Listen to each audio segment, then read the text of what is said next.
지진으로 붕괴 위험 때문에 자기 집에도 들어가지 못하고 추운 날 대피소에서 피난 생활을 하고 있을 포항 시민들과 교회를 생각하면 매우 안타까운 마음이 있습니다.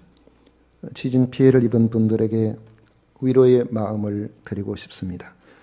추수 감사절을 맞이하여 우리의 무감각해졌던 신앙생활을 돌아보고 그 모든 부족함이 범사의 하나님에 대한 감사 생활을 통해서 회복될 수 있음을 주의 말씀으로 교훈을 받고자 합니다. 시편 50편은 아삽의 시입니다. 아삽이 하나님의 말씀을 받들어 전하는 신탁의 말씀입니다. 특히 이 말씀은 우리의 예배 생활을 돌아보게 만드는 그런 말씀이기도 합니다. 5절에 보면 이르시되 나의 성도들을 내 앞에 모으라. 그들은 제사로 나와 언약한 이들이니라 하시도다. 8절에 나는 내 재물 때문에 너를 책망하지는 아니하리니 내 번제가 항상 내 앞에 있음이로다 했습니다.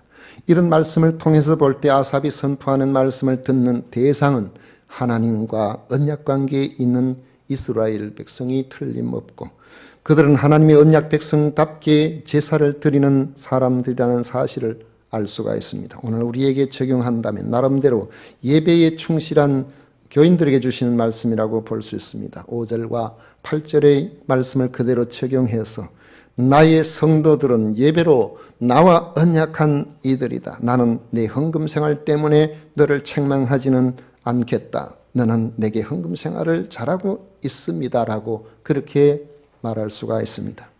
예배도 잘 드리고 헌금생활도 잘하고 있는 교인들에게 하나님께서 아삽을 통해서 하고 싶어 하시는 말씀이 무엇일까요? 16절 이하의 말씀을 보면 예배자가 하나님의 백성이라면 과연 그 삶이 어떠해야 하는가 하는 것을 교훈하려고 하심이 틀림없습니다. 16절 이하에 보시면 악인에게는 하나님이 이르시되 내가 어찌하여 내 율례를 전하며 내 언약을 내 입에 두느냐. 내가 교훈을 미워하고 내 말을 내 뒤로 던지며 도둑을 본즉 그와 연합하고 간음하는 자들과 동료가 되며 내 입을 악에게 내어주고 내 혀로 거짓을 꾸미며 앉아서 내 형제를 공박하며 내 어머니의 아들을 비방하는도다. 이런 책망의 말씀이 있습니다. 하나님은 그 입술에 성경 이야기를 한다고 반드시 성도다운 성도로 보시는 것이 아님을 알 수 있습니다. 심지어 하나님의 율례를 전하며 하나님의 언약을 말하는 사람 중에서도 하나님은 악인으로 보시는 이들이 있다는 사실을 16절에서 말씀하고 있습니다. 그 이유는 겉모습은 거룩한데 그 중심과 삶이 하나님 보시기에 잘못되어 있었기 때문입니다. 교회에서의 예배 모습만 보면 매우 훌륭한 그리스도인인데 그의 삶은 불신자와 구별이 되지 않는다는 것입니다. 그 이유가 무엇이겠습니까? 하나님의 말씀이 입술에는 있는데 가슴에는 남아있지 않기 때문입니다. 17절 말씀에 보면 내가 교훈을 미워하며 내 말을 내 뒤로 던지며 했습니다. 아들이 좋은 차를 아버지에게 선물로 사드렸다고. 이거 읽기가 참 어려운 이야기인데 그걸로는 많이 돼도 아들이 언제 돈 벌어가지고 아버지에게 차를 사주겠습니까만 그런 일이 있다고 생각해 보십시오. 연세 드신 아버지에게 차를 사드리는데 좋은 차에 가장 최신 좋은 내비게이션을 장착하고 거기에 최근 프로그램으로 업그레이드를 해서 그리고 아버지에게 선물로 드렸는데 아버지가 그 차를 몰고 운전을 하는데 내비게이션이 있는지도 모르고 사용할 줄도 모르고 그렇게 하면은 그게 무슨 소용이 있겠습니까? 만약에 사용하지 않는다면 거의가 내비게이션이 있는지 없는지 모르든지 아니면은 스스로 내가 평소에 아는 길 이 기계에 의지하지 않고도 잘 알아서 갈 수 있으니까 이런 기계는 필요 없다고 생각하기 때문에 그럴 수도 있을 겁니다. 이는 내가 알아서 살 테니까 하나님께서 내 삶에 간섭하지 마시라고 생각하고 자기 생각대로 살아가는 것과 같다고 생각해 볼 수 있죠. 그러면 사는 방식은 뻔합니다. 내 생각, 내 욕심, 내 경험, 내 유익이 내 자신을 끌고 가는 내비게이션이 되어버릴 것입니다. 그리스도인이란 그리스도의 가르침이 내 인생의 내비게이션이 되어 있는 사람입니다. 그리스도의 제자란 그리스도께서 가르치시는 바로 그 방식대로 살아가려고 힘쓰고 예수는 그런 사람을 말합니다. 거기에는 내 생각과 다를 수 있습니다. 내 욕심을 버려야 할 때도 있습니다. 내 경험을 의지하지 않아야 할 때도 많습니다. 나보다 주님의 유익, 나보다 교회의 유익, 나보다 다른 사람의 유익을 먼저 구해야 할 때가 많습니다. 그런데 하나님의 말씀보다 내 경험, 내 생각을 앞세워서 살면은 그 삶이 어떻게 되겠습니까? 저는 지금도 문산에서 들어오는 그 난강 건너가는 그 남강교에서 그냥 쭉 계속 가게 되면 진주시청 지나서 진양교까지 이르게 됩니다만은 그 라인의 서쪽 지역, 공단 지역은 지금도 가면 어디가 어딘지 자꾸 헷갈립니다. 왜 그렇게 헷갈리느냐 하면 저는 원래 위치를 잡아서 모든 사물을 판단하기에 습관화되어 있는 사람인데 금산에서 차를 타고 강변도로를 쭉 가면은 남강교 밑을 지나서 계속해서 가면 진양교가 나옵니다. 그런데 분명히 남강교 지나갈 때는 해가 동쪽에 있었는데 진양교 가면 해가 서쪽에 있어요. 휙 돌아서 간 분명히 길은 한 길로 가고 있는데 그렇게 되면 그 사이에 있는 여러 지역들이 이게 동쪽인지 서쪽인지 갈 때마다 헷갈릴 때가 있습니다. 그래가지고 얼마 전에는 그 큰들교회에서 임직식이 있었는데 시간을 맞춰서 일찍 갔습니다. 근데 가서 분명히 평소에도 십자가 종탑도 보고 어디 지역이라는 것을 분명히 알고 있는데 안에 들어가자마자 방향 감각을 잃어가지고 그 주변에서 뱅뱅 돌다가 5분 전에야 겨우 들어갔습니다. 순서를 맡아 있었기 때문에 거기에 담임 목사님 걱정인데가 전화가 왔어요. 목사님 지금 어디쯤 됩니까? 코앞인데 못 찾아가지고. 그래서 그렇다고. 그 교회 처음 가보는 것도 아닌데 이 방향이 헷갈린 그런 경우가 있더라고요. 자기 욕심, 자기 경험으로 가게 되면 그 결과가 오늘 여기 18절에서 20절 사이에 지적이 됩니다. 도둑을 본즉 그와 연합하고 간음하는 자들과 동료가 되며 내 입을 악에게 내어주고 내 혀로 거짓을 꾸미며 앉아서 내 형제를 공박하며 내 어머니의 아들을 비방하는도다 했습니다. 교인이라고 하면서 말씀을 들으면서 심지어 헌신을 하면서도 믿지 않는 사람과 다름이 없어서 이 건에 눈이 멀고 성적인 타락에 빠지고 거짓말이 그의 삶의 전반을 지배하고 앉아서 남의 허물이나 들추어내며 심지어 사랑해야 할 형제들조차도 비방하는 이러한 모습은 우리에게는 반드시 없어져야 될 것이지만 우리들에게 있을 가능성이 높습니다. 예수께서 그리스도임을 전하는 일로 우리가 비난을 받는 이 비난은 기꺼이 감수해야 할 일이지만은 이런 악한 일들로 한국 교회와 성도들이 세상으로부터 지탄을 받는 일은 매우 부끄러운 일입니다. 그런데 하나님은 성도가 성도답게 살지 않는다고 그때마다 혼내시지는 않습니다. 만약에 잘못할 때마다 혼내면 우리의 신앙생활이 얼마나 피곤하고 힘이 들겠습니까? 하나님은 참고 견디시면서 말씀으로 깨닫고 돌아오기를 항상 원하고 계시는 것이죠. 지난주 중에 모 신문에 80년대 중고등학교 시절을 보낸 어떤 의사가 쓴 칼럼을 읽었습니다. 당시에는 체벌이 얼마나 심했는지 시험 결과가 발표되는 날에는 전부 체육관에 집합을 했다고 합니다.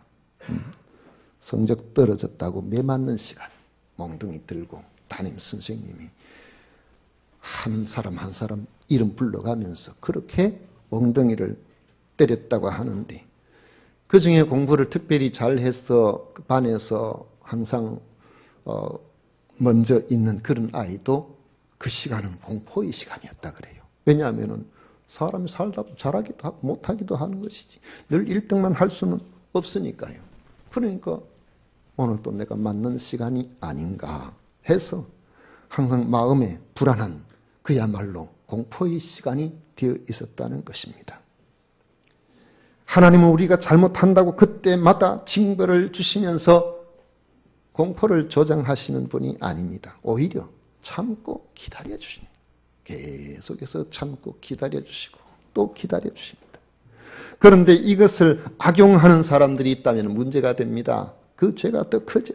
그래서 하나님께서는 서운한 마음을 드러내십니다. 21절에 보면 내가 이 일을 행하여도 내가 잠잠하였더니 내가 나를 너와 같은 줄로 생각하였도다 했습니다. 말씀대로 살지 않아도 하나님께서 침묵하심은 내가 스스로 돌아와서 깨닫고 돌아와서 하나님의 말씀대로 살아갈 기회를 우리에게 주시는 것이고 지금까지의 모든 것들을 기억하지 않고 그냥 묵과하시겠다는 그런 하나님의 뜻인데 그것을 악용해버리면 그 죄가 얼마나 크겠습니까? 초등학교 다닐 때에 어떤 분 그런 이야기 하더라고요. 목사님은 초등학교 다녔습니까? 제가 초등학교 다녔나요? 뭐 어딜 다녔나요? 그렇다고 해서 국민학교 다녔다고 할 수도 없고 알아서 들으시면 됩니다.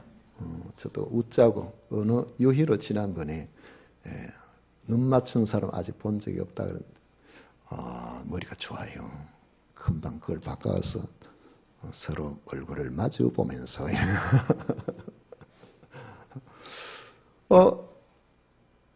자꾸 괴롭히고 힘들게 하고 그런 아이 있으면은 참고 참다가 한마디 하잖아요. 내가 가만히 있으니까 네가 나를 가마떼기로 보나? 가마떼기. 웃는 분들은 아마 이 가마떼기가 뭔지를 잘 아시는 분이에요. 어릴 때 그 이야기 많이 듣고 많이 하기도 하고 그렇게 했던 것 같습니다. 더 이상 가만 안 두겠다는 것이죠. 내가 화가 나면 무섭다. 그걸 이제 이야기를 하고 있는 겁니다. 하나님은 말씀대로 살지 않는 이들을 향하여 하나님을 잊어버린 사람이라고 하십니다. 22절에 보면 하나님을 잊어버린 너희여 그랬어요. 하나님의 하나님 되심을 잊고 착각하여 마치 하나님이 안 계신 것처럼 생각하거나 하나님이 계셔도 제 마음대로 살아가도 하나님은 힘이 없는 분이 되어서 힘도 한번 쓰지 못하시는 분으로 생각하고 제 마음대로 계속해서 살아간다면 그것은 큰 착각이라는 것입니다. 하나님은 경고하십니다. 22절에 하나님을 잊어버린 너희여 이제 이를 생각하라. 그리고 책망하십니다. 21절에 그러나 내가 너를 책망하여 내 죄를 내 눈앞에 낱낱이 드러내라 하시는도다. 하나님께서 죄를 드러내시면 숨길 방법이 없습니다. 22절에 그렇지 아니하면 내가 너희를 찢으리니 건질 자 없으리라. 그렇게 말씀하고 있습니다. 참 무서운 말씀이죠. 그렇다면 하나님의 말씀을 내비게이션으로 삼고 우리가 살아가야 되는데 하나님의 말씀을 내비게이션으로 삼고서 살아가려면 과연 우리가 어떻게 해야 되겠습니까? 말씀대로 그렇게 듣고 그대로 행하는 것이 그렇게 쉬운 일이 아닌 것 같아요. 모르는 바는 아닌데 내 삶에 있어서 하나님의 말씀을 붙들고 그 말씀대로 살아보려고 힘쓰고 그렇게 결심을 해도 주중에 사람을 만나고 환경을 이렇게 다르게 만나다 보면은 자신도 모르게 내 생각, 내 욕심, 내 주장, 내 경험 이런 것들이 자꾸만 드러나게 되고 그것이 내 삶을 이끌어 버리고 마는 것입니다. 그래서 하나님께서는 우리로 하여금 말씀대로 살아갈 수 있는 하나의 키를 우리에게 주시는데 바로 감사를 회복하라고 말씀하고 계시는 겁니다. 23절에 감사로 제사를 드리는 자가 나를 영화롭게 하나니 그의 행위를 옳게 하는 자에게 내가 하나님의 구원을 보이리라 했습니다. 예배에 감사가 빠지면 형식에 치우친 종교생활에 불과합니다.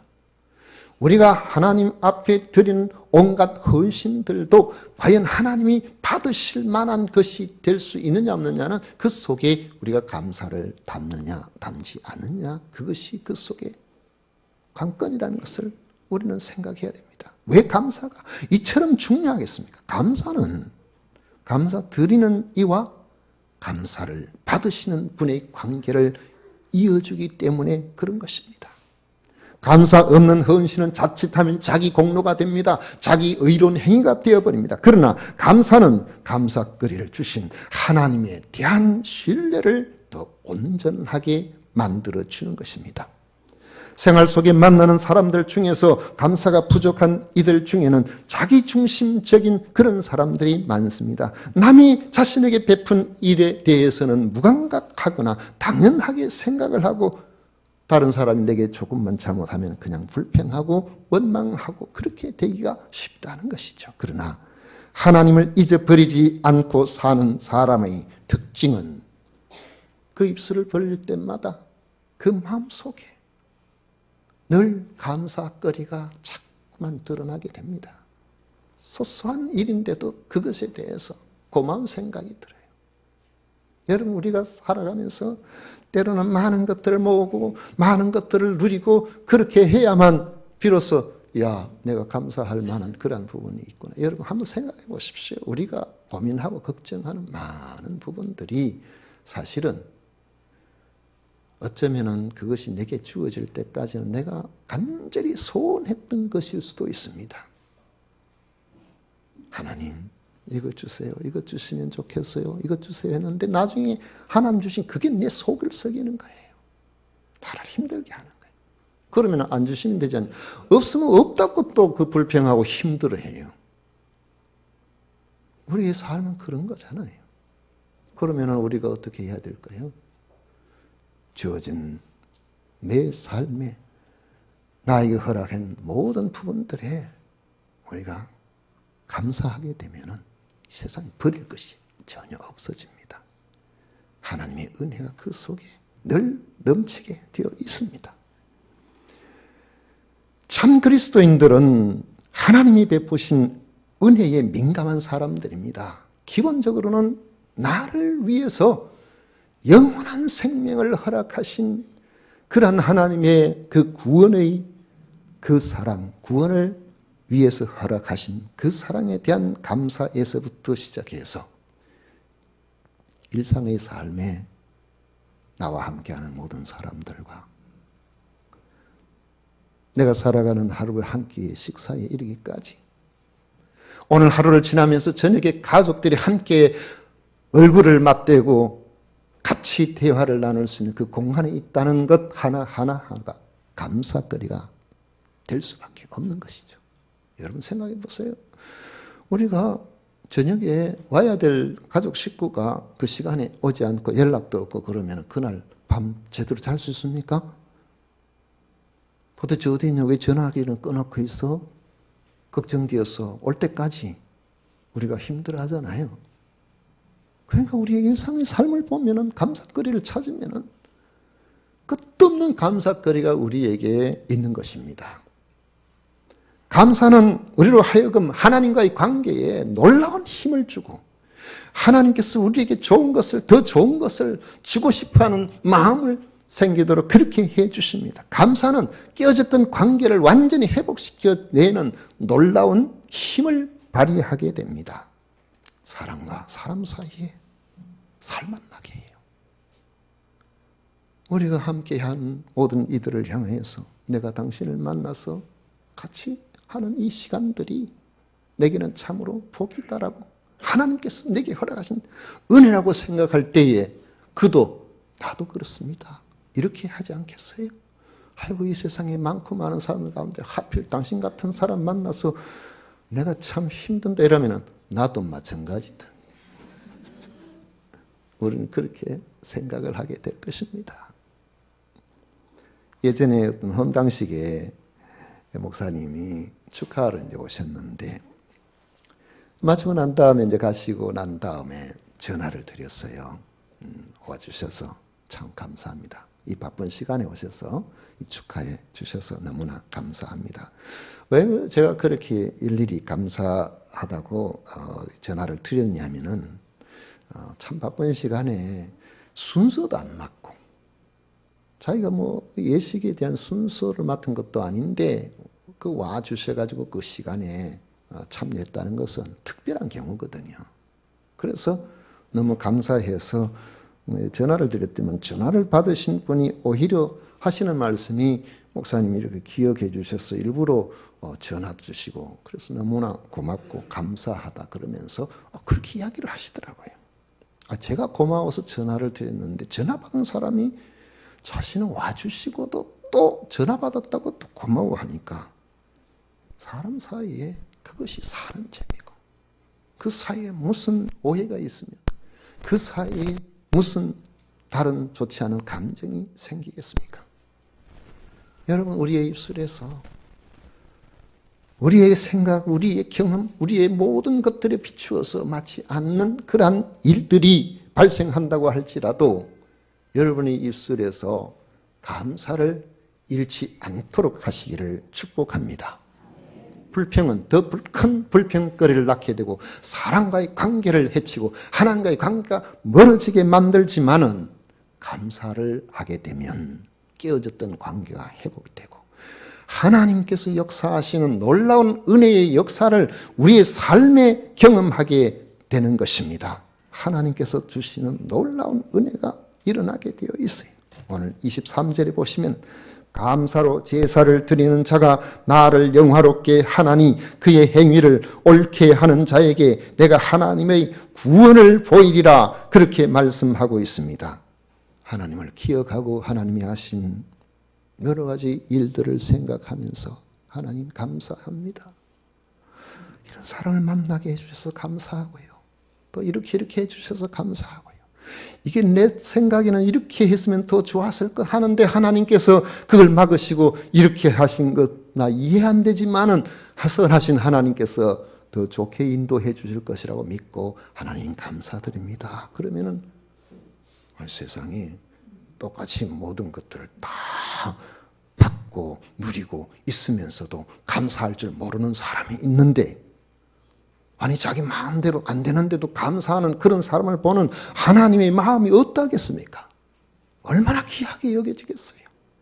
10명의 나병 환자가 다 고침을 받았는데 그 중에 사마리아에서 한 사람 쫓아와서 예수님 앞에 감사드릴 때에 예수님께서 하신 말씀이 10명 다 고침을 받지 않았느냐? 너 말고 다른 9명은 어디 갔냐? 그러니까 예, 전부 지금 좋아졌다고 집에 쫓아가서 이제는 사람 대접 제대로 받아야 되겠다고 사람들한테 막 쫓아가느라 정신이 없어가지고 고쳐주신 예수님 깜빡 잊고 있는가 봅니다. 나중에 정신 차리면 돌아와서 예수님께 감사할런지 이런 경우를 가지고 우리나라 사람들은 정말 지혜로워요. 화장실 갈 때가 급하지. 하나님 앞에 항상 감사의 마음을 우리가 담고 있다면 여러분의 삶이 풍성해질 겁니다. 하나님 주신 구원의 역사가 일어날 겁니다. 하나님께서 여러분의 삶에 직접 개입하시는 그러한 일들로 하나님 영광을 받으시고 여러분의 삶에는 놀라운 은혜가 넘치게 될 것입니다. 우리 지난